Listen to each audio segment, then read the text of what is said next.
19.5 ঘন্টা ধরে বন্ধ রেল চলাচল, যাত্রীদের ভোগান্তি, সমঝোতা হয়নি বৈঠকে। 7 কলেজ শিক্ষার্থী এবং মাদ্রাসা শিক্ষকদের কর্মসূচি প্রত্যাহার, দাবি পূরণের আশ্বাস। জনগণ থেকে দূরে গেলে বিএনপিরও 5 আগস্টের মতো পরিণতি হবে, সতর্কবার্তা তারেক রহমানের। নারায়ণগঞ্জে আরব দখল নিয়ে সংঘর্ষ, অগ্নিসংযোগ, 6 জন গুলিবিদ্ধ সহ আহত 10।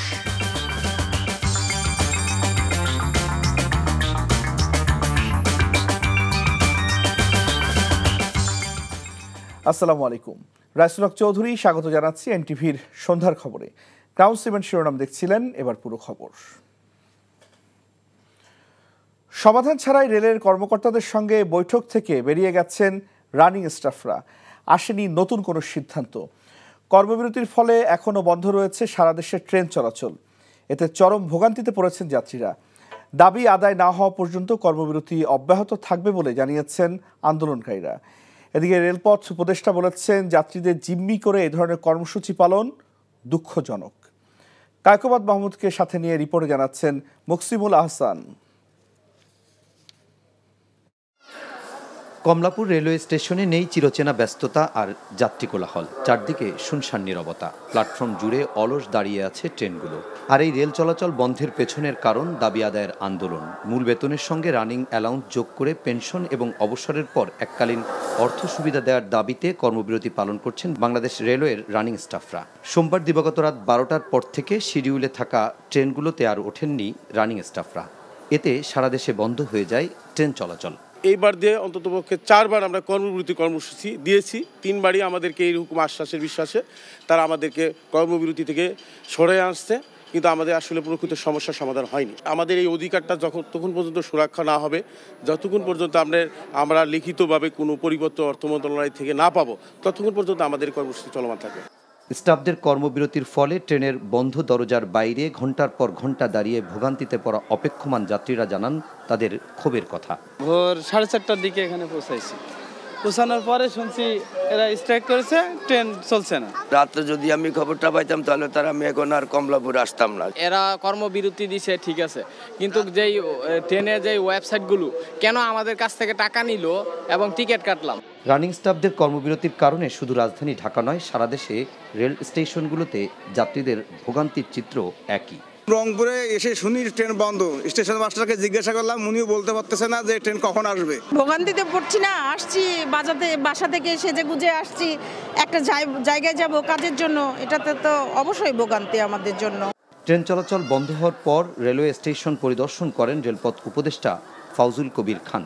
বলেন, স্টাফদের দাবির বিষয়ে আলোচনার দরজা খোলা আছে। যেটা দুঃখজনক যে এতগুলো যাত্রীকে জিম্মি করে এই ধরনের একটা কর্মসূচি দেওয়া, এখানে তো সাফার করতেছে সাধারণ মানুষ। তাদের যে দাবি আছে সেই দাবিগুলো কিন্তু আমরা ইতিমধ্যে রেল মন্ত্রণালয় থেকে আমরা অর্থ বিভাগে পাঠিয়েছিলাম এবং এটা কিন্তু বহুলাংশে এই দাবিগুলো পূরণ করা হয়ে গেছে।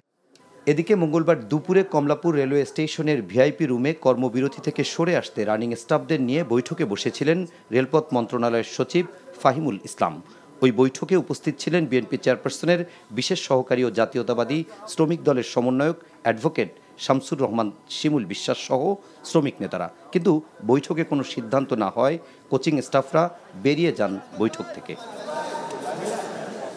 যাত্রীদের যাতায়াতের সুবিধার্থে বিকল্প ব্যবস্থা হিসেবে বিভিন্ন গন্তব্যে বিআরটিসি বাস সার্ভিসের ব্যবস্থা করা হয়েছে রেলপথ মন্ত্রণালয়ের পক্ষ থেকে।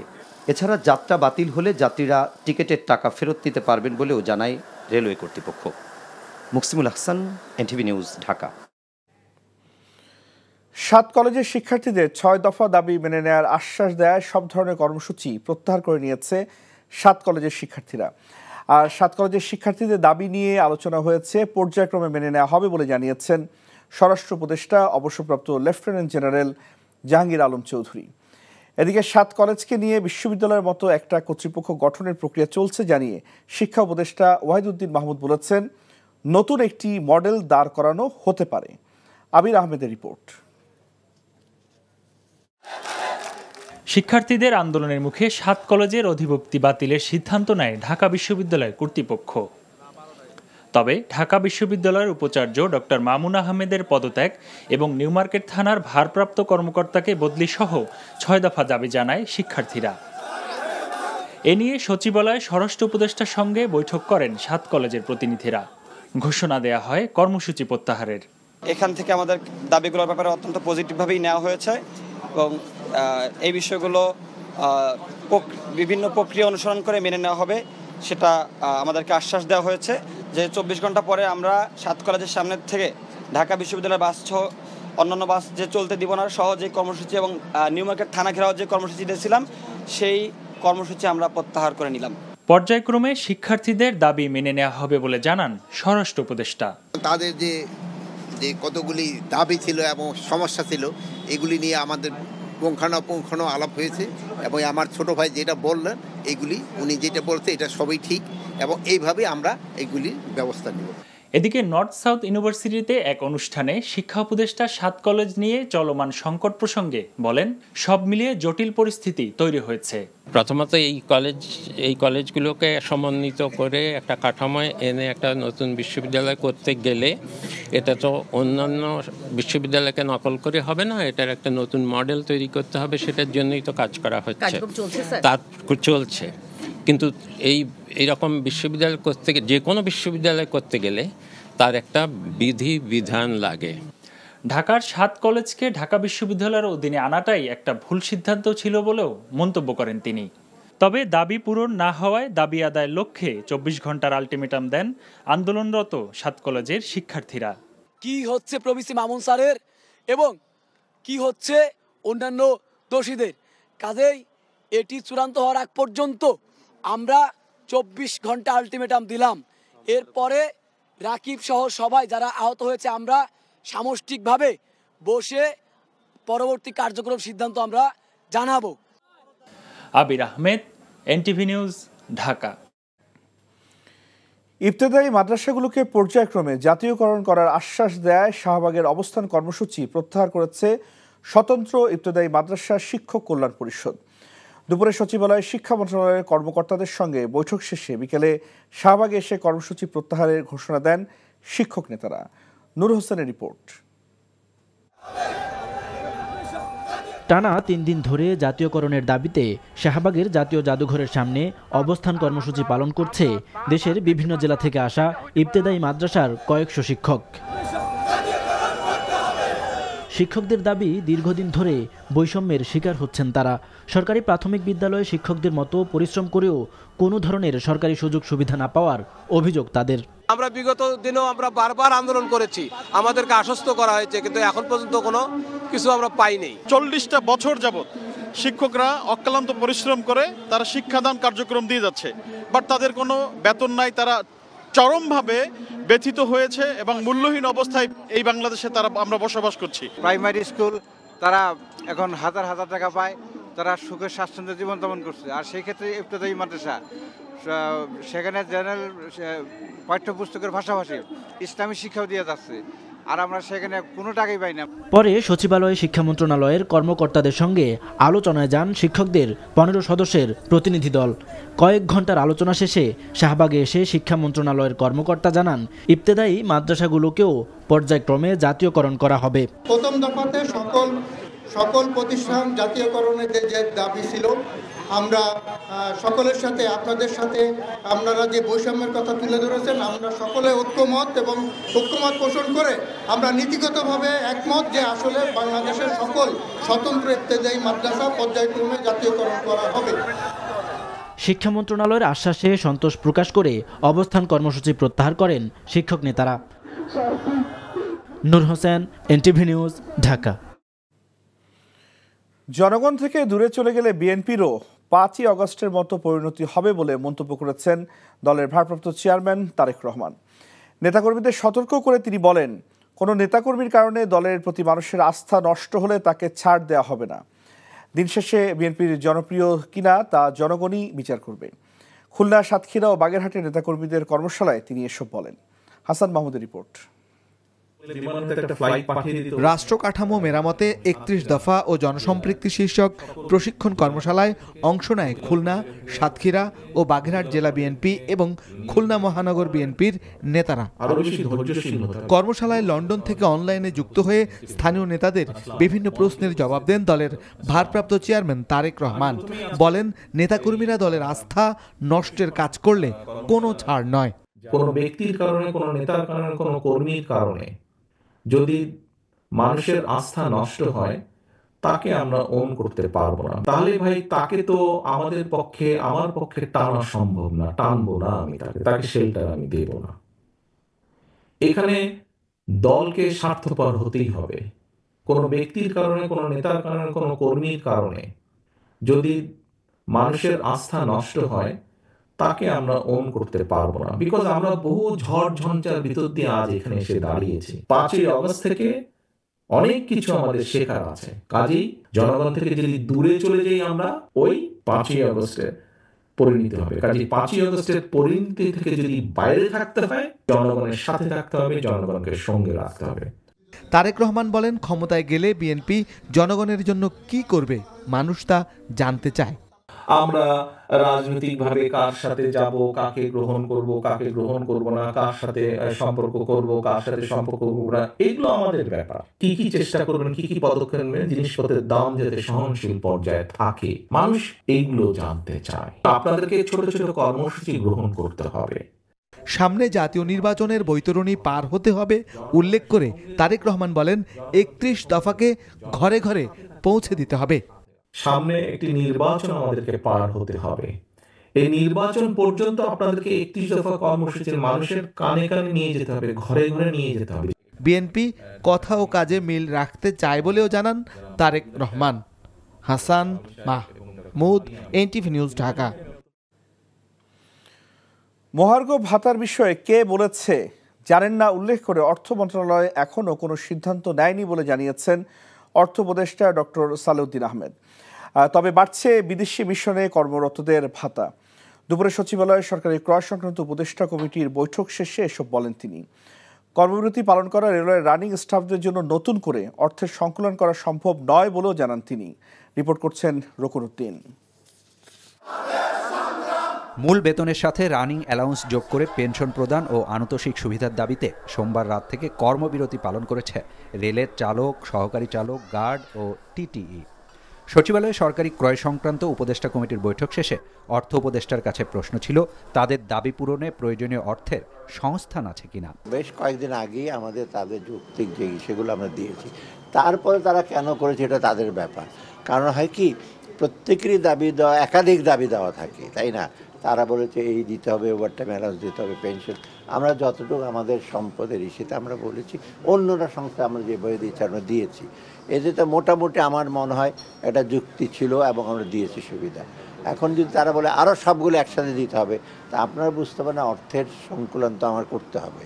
সরকারি কর্মকর্তা কর্মচারীদের মহার্ঘ ভাতা দিতে প্রায় ৭,০০০ কোটি টাকার প্রয়োজন। সেই অর্থের সংস্থান করে মহার্ঘ ভাতা কিভাবে দেয়া হবে, সাংবাদিকদের এমন প্রশ্নে পাল্টা প্রশ্ন করেন অর্থ উপদেষ্টা। তবে বিদেশি মিশনে কর্মরতদের ভাতা বাড়ছে বলে জানান তিনি। পৃথিবীর অন্য দেশ যাচাই বাছাই করে তা আমরা দেখেছি বাংলাদেশেরটা one of the lowest allowance. অতএব আমরা যে হঠাৎ করে দিয়ে দিচ্ছি তাতে কেউ ওরা দাবি করে তা না, এখন যতটুকু চেয়েছে তাও তো দিই না, আমরা যুক্তির সাথে দিই। মহার্ঘ ভাতা এখন আমরা ডিসিশন নেই না, কে দিয়েছে ঘোষণা আমি জানি না। অর্থ মন্ত্রণালয়ের কাছে আসলে তো অর্থ মন্ত্রণালয় বলবে দেবো কি না দেবো কত, তারপরে ঘোষণা হচ্ছে না স্যার। আমি না তো বলি না, হ্যাঁ বলি না, সিদ্ধান্ত হয়নি। ক্রয় সংক্রান্ত উপদেষ্টা কমিটির বৈঠকে নিত্য প্রয়োজনীয় পণ্যের সরবরাহ স্বাভাবিক রাখতে চাল, ডাল সহ ডিজেল আমদানির অনুমোদন দেয়া হয়। রকুনউদ্দিন, এনটিভি নিউজ, ঢাকা। জাতীয় নির্বাচনের অগ্রগতি ও প্রস্তুতি জানতে প্রধান নির্বাচন কমিশনারের সঙ্গে সাক্ষাৎ করেছেন ইউরোপীয় ইউনিয়নের রাষ্ট্রদূত মাইকেল মিলার। সেখানে সিএমএম নাসির উদ্দিন বলেন, নির্বাচন গ্রহণযোগ্য ও সুষ্ঠু করতে কমিশন কোনো ধরনের আপোষ করবে না। নিয়ামুল আজিজ সাদিকের রিপোর্ট।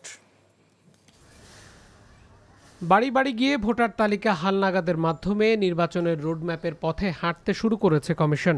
সীমানা পুনর্নির্ধারণ এবং দল নিবন্ধনের মতো কাজগুলোর সঙ্গে আইন ও কাঠামো সংস্কারের বিষয়টি মাথায় রেখে চলতে হচ্ছে নির্বাচন কমিশনকে।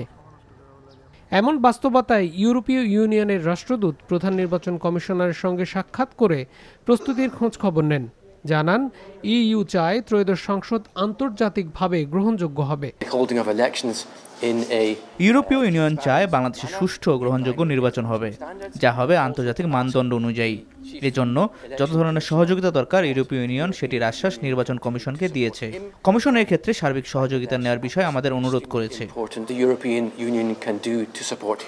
সিইসি বলেন নির্বাচন দেশে বিদেশে গ্রহণযোগ্য করতে বিন্দুমাত্র ছাড় দেয়া হবে না। এটা ডেমোক্রেটিক ট্রানজিশনটা হোক, এই পথে আমাদের যত রকমের সহায়তা দরকার দে হ্যাভ অ্যাসিউরড আস যে they will be with us.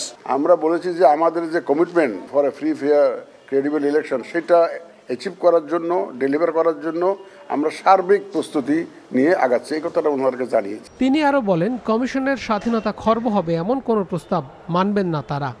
Niamul Aziz Sadek, NTV news, Dhaka. নারায়ণগঞ্জের রূপগঞ্জের শাওঘাট এলাকায় বিসমিল্লা নামের একটি পাইকারি আড়তের দখল নিয়ে দুই পক্ষের মধ্যে সংঘর্ষ, গুলিবর্ষণ, মোটরসাইকেল, গাড়ি ও অফিস ও অগ্নিসংযোগের ঘটনা ঘটেছে। এতে উভয় পক্ষে 6 জন গুলিবিদ্ধ সহ কমপক্ষে 10 জন আহত হয়েছেন। পুলিশ ও সেনাবাহিনী গিয়ে পরিস্থিতি নিয়ন্ত্রণে আনে। নারায়ণগঞ্জ থেকে বিল্লাল হোসেন রবিনের পাঠানো রিপোর্ট, ক্যামেরায় ছিলেন তারেক স্বপন। স্থানীয়রা জানায় শাওঘাট এলাকার বিসমিল্লা আড়তের দখল নিয়ে সেলিম প্রধান ও মজিবুরের মধ্যে বিরোধ চলছিল। এ নিয়ে মজিবুরের লোকজন সেলিম প্রধানের অফিসের সামনে দিয়ে যাবার সময় সেলিমের লোকজন তাদের লক্ষ্য করে ইটপাটকেল, ককটেল ও গুলিবর্ষণ করেন। এক পর্যায়ে উভয় পক্ষের লোকজন সংঘর্ষে জড়িয়ে পড়ে। সংঘর্ষে 6 জন গুলিবিদ্ধ সহ উভয় পক্ষের বেশ কয়েকজন আহত হন। এক পক্ষ আর এক পক্ষের 10টি মোটরসাইকেল, একটি জিপ গাড়ি আগুন দিয়ে পুড়িয়ে দেয়। এক পর্যায়ে একটি অফিসে ভাঙচুর ও অগ্নিসংযোগ করা হয়। আমরা সবাই এখানে অবস্থান নিয়েছি। তারপরে আপনার যারা দীপু ভুইয়ার যারা লোক ছিল, ওমর টোমর যারা আছে, নুরু, ওরা অনেক ওদের সন্ত্রাসী বাহিনী এবং কি আওয়ামী লীগ যে বাহিনীগুলো ছিল তারা আমাদের উপরে অনেক গুলি করছে, আমাদের উপরে গুলি বর্ষণ করছে এবং কি আমাদের যত গাড়িগুলি ছিল সব লুটপাট করছে এবং কি আমাদের সব গাড়িতে আগুন লাগিয়ে দিয়ে গেছে। রূপগঞ্জ থানা পুলিশ ও সেনাবাহিনী গিয়ে পরিস্থিতি নিয়ন্ত্রণে আনে। তদন্ত করে ব্যবস্থা নেওয়া হবে বলে জানিয়েছে স্থানীয় প্রশাসন। যেই করুক, যারা এই ঘটনায় জড়িত থাকুক, আমরা অবশ্যই তাদের বিরুদ্ধে আইনগত ব্যবস্থা গ্রহণ করব। এখনো আমরা আসলে কাউকে গ্রেপ্তার করতে পারিনি। আমরা ধারণা করছি যে এই আড়তটা নিয়ে বিরোধের জোরেই হয়তো হইতে পারে। আমরা একটু তদন্ত করে দেখি আসলে কারা জড়িত। ল্যান্ডের মালিক যিনি, উনি দাবি করছেন যে উনি 10 বছরের জন্য কাউকে লিজ দেননি। আর যারা এখানে দোকানদার রয়েছে তারা বলছেন যে 10 বছরের জন্য তারা দলিল মূলে সেখানে লিজ নিয়েছেন। তো এটি আসলে আদালতের নিষ্পত্তিযোগ্য বিষয়। আদালত যে রায়টা আমাদেরকে দিবে আমরা সেটি বাস্তবায়ন করব। বাট আজকে যে ঘটনাটা ঘটেছে আমরা এটা তদন্ত করে দেখছি, যারা দোষী আমরা সবাইকে শাস্তির আওতায় নিয়ে আসবো। সংঘর্ষের সময় গাউসিয়া মার্কেট, তাঁতবাজার, হাজি শপিং কমপ্লেক্স সহ আশপাশের মার্কেট ও দোকানপাট বন্ধ হয়ে যায়। ঘটনাস্থলে অতিরিক্ত পুলিশ মোতায়েন করা হয়েছে। NTV news desk. বাংলাদেশের ছাত্র জনতার আন্দোলনে পুলিশি বর্বরতায় সরাসরি রাজনৈতিক সম্পৃক্ততার প্রমাণ পেয়েছে যুক্তরাষ্ট্রভিত্তিক আন্তর্জাতিক মানবাধিকার সংস্থা হিউম্যান রাইটস ওয়াচ। তারা বেশ কিছু ঊর্ধ্বতন পুলিশ কর্মকর্তার সঙ্গে কথা বলে বিষয়টি নিশ্চিত হয়েছে। প্রকাশিত রিপোর্টে এই তথ্য জানিয়েছে HRW। গত বছরের জুলাই-আগস্টের আন্দোলনে পুলিশের ভূমিকা অফিসারদের চেয়ে রাজনৈতিক নেতারাই বেশি ঠিক করে দিতেন বলে জানিয়েছে সংস্থাটি। 50 পাতার রিপোর্টে পুলিশের বক্তব্যে উঠে এসেছে সেই সময়কার নির্দেশদাতা এবং অপরাধের নমুনা। পৃথক আরেকটি প্রতিবেদনে নির্বিচার গ্রেপ্তার বন্ধে অন্তর্বর্তী সরকারের প্রতি আহ্বান জানিয়েছে হিউম্যান রাইটস ওয়াচ। একই সঙ্গে র্যাব বিলুপ্তিরও সুপারিশ করে সংস্থাটি। বেক্সিমকো ইন্ডাস্ট্রিয়াল পার্কে সাময়িকভাবে বন্ধ থাকা 12টি কারখানা একবারে বন্ধ করে দেওয়ার সিদ্ধান্ত নিয়েছে সরকার। তবে আইন অনুযায়ী সব কর্মীর পাওনা ফেব্রুয়ারির মধ্যে দেওয়া হবে বলে জানিয়েছেন শ্রম উপদেষ্টা অবসরপ্রাপ্ত brigadier general doctor M Shakhawat Hossain. বিকেলে সচিবালয়ে বেক্সিমকো ইন্ডাস্ট্রিয়াল পার্কের শিল্প প্রতিষ্ঠানসমূহের বর্তমান শ্রম ও ব্যবসা পরিস্থিতি পর্যালোচনা সংক্রান্ত উপদেষ্টা পরিষদ কমিটির বৈঠক শেষে এসব জানান তিনি। বিভিন্ন ব্যাংক থেকে বেক্সিমকোর শুধুমাত্র টেক্সটাইল কারখানাগুলোর ঋণের পরিমাণ 28,544 কোটি টাকা বলেও জানান উপদেষ্টা। বলেন, কোনো তথ্যপত্রের মাধ্যমে এই ঋণ দেওয়া হয়েছে, ফেব্রুয়ারির মধ্যে তা খতিয়ে দেখা হবেও এবং কোনো ব্যত্যয় থাকলে জড়িতদের বিরুদ্ধে ব্যবস্থা নেওয়া হবে। বেক্সিমকো ইন্ডাস্ট্রিয়াল পার্কে বর্তমানে চালু থাকা 3টি কারখানায় আদালত থেকে নিয়োগ দেওয়া প্রশাসকরা সরকারের সিদ্ধান্ত না মানায় তাদের বিরুদ্ধে ব্যবস্থা নেবার পাশাপাশি নতুন প্রশাসক নিয়োগ দেওয়া হবে বলেও জানান ডক্টর সাখাওয়াত।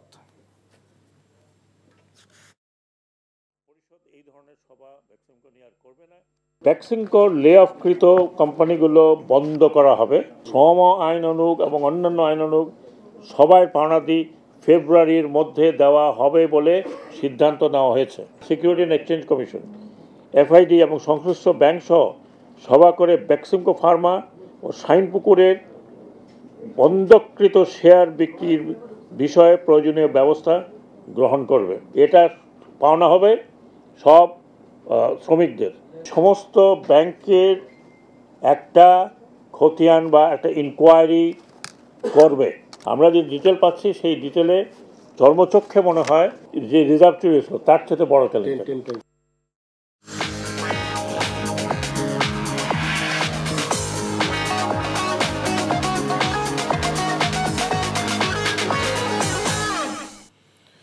নগদ নিবেদিত অর্থনীতির খবর। আসন্ন রমজানে ওএমএস এর মাধ্যমে 30 টাকা কেজি দরে চাল বিক্রি করবে সরকার। মঙ্গলবার খাদ্য মন্ত্রণালয়ের এক সংবাদ বিজ্ঞপ্তিতে এই তথ্য জানানো হয়েছে। বিজ্ঞপ্তিতে বলা হয়েছে, দেশের 64 জেলার 424টি উপজেলায় নিম্ন আয়ের মানুষের জন্য ওএমএস এর মাধ্যমে এই চাল বিক্রি কার্যক্রম। ফেব্রুয়ারি থেকেই 401টি উপজেলায় প্রতিদিন 3 মেট্রিক টন করে এবং 3টি পার্বত্য জেলায় 23টি উপজেলায় 1 মেট্রিক টন করে চাল বিক্রি করা হবে। এছাড়া এই কর্মসূচির আওতায় ঢাকা মহানগর, জেলা সদর, পৌরসভা, 8টি সিটি কর্পোরেশন ও শ্রমঘন 4 জেলা ঢাকায়, নারায়ণগঞ্জ, নরসিংদী ও গাজীপুরে 906টি কেন্দ্রে দৈনিক 1 টন করে চাল বিক্রি করা হবে। প্রতি কেজি 30 টাকা দরে জনপ্রতি 5 কেজি চাল বিক্রি করা হবে বলেও বিজ্ঞপ্তিতে জানানো হয়। রানিং স্টাফদের কর্মবিরতির খবর জানতে যাচ্ছি কমলাপুর রেল স্টেশনে। সেখানে আছেন সহকর্মী আবির আহমেদ। আবির, ট্রেন চলাচলের বিষয়ে সবশেষ কি তথ্য আছে আপনার কাছে?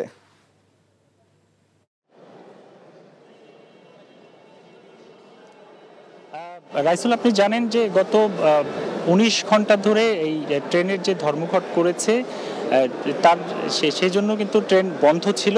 এখন আপনাকে দেখাতে চাই, এখানে কিন্তু রেলওয়ে কর্তৃপক্ষের সাথে ট্রেনের যে স্টাফ রয়েছে তাদের সাথে একটি বৈঠক হচ্ছে। সেই বৈঠক থেকে আসলে কি সিদ্ধান্ত হবে, আমরা কিছুক্ষণ আগে তাদের সাথে কথা বলেছিলাম। তারা বলেছে যে এখন পর্যন্ত 30 মিনিট ধরে তারা এই জায়গাতে ভিআইপি লঞ্চে রেলওয়ে স্টেশনে এখানে তারা কথা বলছেন। সেই কথা বলে যে সেখান থেকে আসলে কোনো সিদ্ধান্ত আসলেও আসতে পারে সেটি বলে এখন পর্যন্ত জানা গেছে। আর আরেকটি বিষয় আপনাকে জানিয়ে রাখি যে রেল বন্ধ ছিল, কিন্তু যারা টিকিট কেটেছেন তাদের কারো যারা টিকিট ফেরত নিতে চাচ্ছেন তাদের টিকিট কিন্তু ফেরত দেওয়া হচ্ছে, এবং যারা গন্তব্যে তাদের নির্দিষ্ট গন্তব্যে যেতে চাচ্ছেন তাদেরকে কিন্তু বিআরটিসি বাসে করে তাদের গন্তব্যে পৌঁছে দেওয়া হচ্ছে, এবং যারা টিকিট ফেরত চাচ্ছেন তাদেরকে কিন্তু টিকিট দেওয়া হচ্ছে। এখন আলোচনা হচ্ছে। আরেকটি বিষয় জানিয়ে রাখি যে দুপুরে কিন্তু এই বিষয় নিয়ে আলোচনা হয়েছে রেলওয়ে কর্তৃপক্ষের সাথে, সেখান থেকে কোনো সমাধান আসেনি। সেখান থেকে সমাধান না আসার কারণে কিন্তু স্টাফরা হুঁশিয়ারি দিয়েছেন যে তাদের দাবি না আদায় পর্যন্ত তারা এই কর্মসূচি পালন করবেন। এখন এখানে বৈঠক হচ্ছে, বৈঠক থেকে কোনো সিদ্ধান্ত আসলেও আসতে পারে। রাইসুল, এটি ছিল সর্বশেষ আমার কাছে। জানছিলাম রানিং স্টাফদের কর্মবিরতির খবর।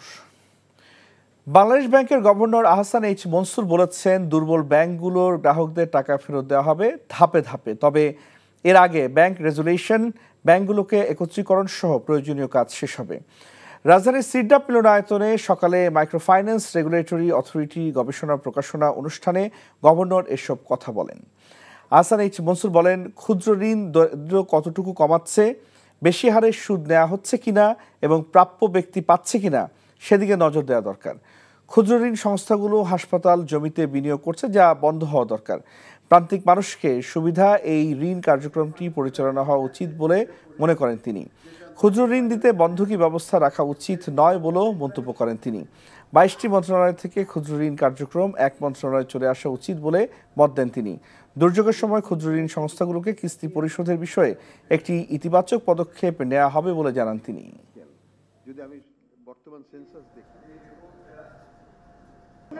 আমি ব্যক্তিগতভাবে 10 বছর আগে থেকে বলতেছিলাম যে ইসলামের ব্যাংকে আপনারা টাকা রাখবেন না, আপনারা রাখছেন।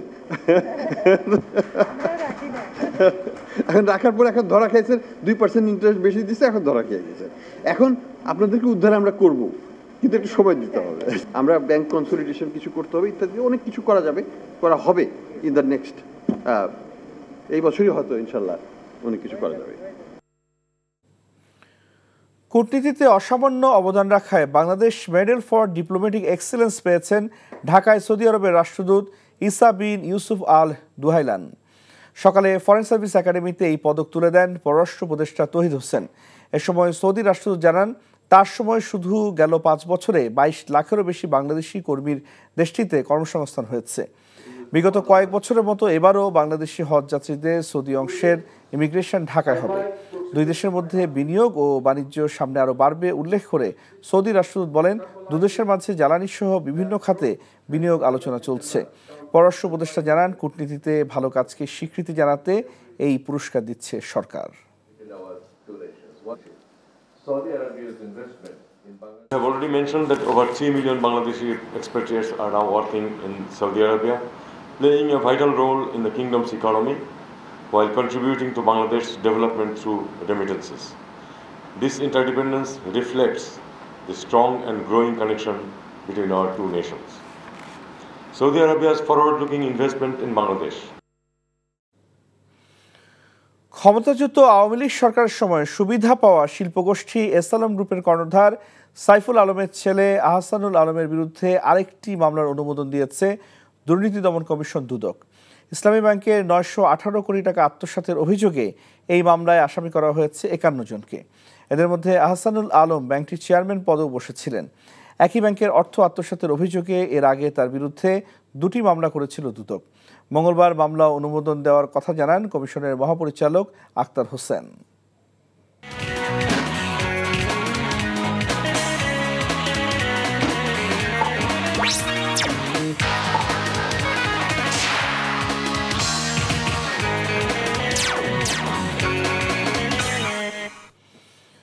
স্পানি প্রিমিয়াম টি খেলার খবর।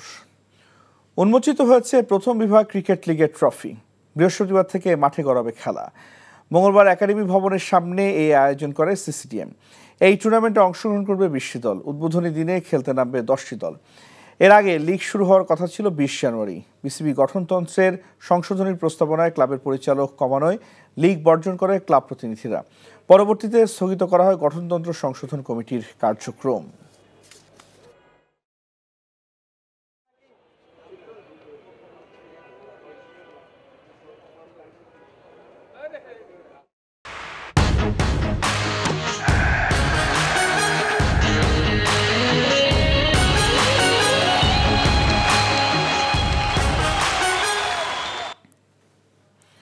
সামিট গ্রুপ বিপিএল ক্রিকেটের খবর।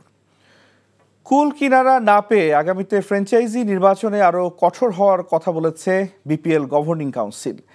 আজ দুর্বার রাজশাহী সহ 7 ফ্র্যাঞ্চাইজির সঙ্গে বৈঠক শেষে সদস্য সচিব নাজমুল আবেদিন জানিয়েছেন, কিভাবে খেলোয়াড়দের পাওনা বুঝিয়ে দেওয়া হবে সেটা তাদের জানিয়েছে অভিযুক্ত দলটি। নিজেদের দায়ও দেখছেন বর্তমান পরিস্থিতির জন্য ফাহিম। জানাচ্ছেন কুশল ইয়াসির। পারিশ্রমিক ইস্যুতে যখন তুমুল বিতর্ক দুর্বার রাজশাহীকে নিয়ে, তখন টানা ম্যাচ জয়ে প্লে অফের খুব কাছে দলটি। যদিও চেক বাউন্সের ঘটনা এবারও শেষ হয়নি। মঙ্গলবারও ক্যাশ করতে ব্যর্থ হয়েছেন স্থানীয় ক্রিকেটাররা। অথচ দলের ম্যানেজার নিজে ক্রিকেটারদের আশ্বস্ত করেছিলেন চেক আর বাউন্স হবে না। প্লেয়াররা কি আপনাকে বলেছে ব্যাংকিং অর্থ পর্যন্ত ওয়েট করতে?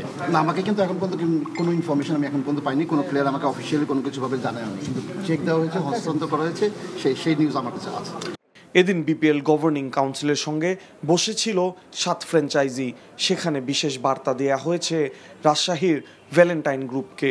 ভেতরের খবর, এই সভাতেই নিজেদের অসহায়ত্বের কথা বোঝাতে ফ্র্যাঞ্চাইজি মালিক বিসিবিকে জানিয়েছেন নিজের বাড়ি বন্ধক দিয়ে পারিশ্রমিক শোধ করছেন তিনি।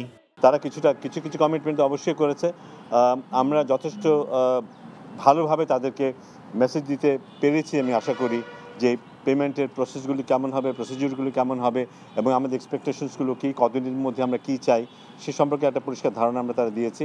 তারা কথা দিয়েছে যে তারা সেভাবে এগিয়ে যাবে। এখন আমরা অনেক রেগুলার বেসিস চেক করব যে তারা যে কমিটমেন্টগুলো দিয়েছে সেই কমিটমেন্টগুলো তারা ফুলফিল করছে কিনা।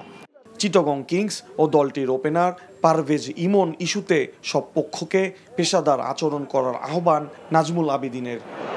কুশল ইয়াসির, এনটিভি নিউজ, ঢাকা। খবর শেষ করছি, যাবার আগে ক্রাউন সিমেন্ট শিরোনামগুলো আরেকবার। 20 ঘন্টা ধরে বন্ধ রেল চলাচল, যাত্রীদের ভোগান্তি, সমঝোতার লক্ষ্যে চলছে বৈঠক। 7 কলেজ শিক্ষার্থী এবং মাদ্রাসা শিক্ষকদের কর্মসূচি প্রত্যাহার, দাবি পূরণের আশ্বাস। জনগণ থেকে দূরে গেলে বিএনপিরও 5 আগস্টের মতো পরিণতি হবে, সতর্কবার্তা তারেক রহমানের। নারায়ণগঞ্জে আরত দখল নিয়ে সংঘর্ষ, অগ্নিসংযোগ, 6 জন গুলিবিদ্ধ সহ আহত 10। এই ছিল সন্ধ্যার খবরে। এই খবরের ভিডিও আপডেট জানতে ভিজিট করুন এনটিভি অনলাইন www.ntvbd.com। এছাড়াও এনটিভি জনপ্রিয় সব অনুষ্ঠান ও খবরে আপডেট জানতে ভিজিট করুন আমাদের ইউটিউব ও ভেরিফাইড ফেসবুক পেজ। রাত 10:30 রাতের খবর দেখার আমন্ত্রণ রইল। ধন্যবাদ সবাইকে।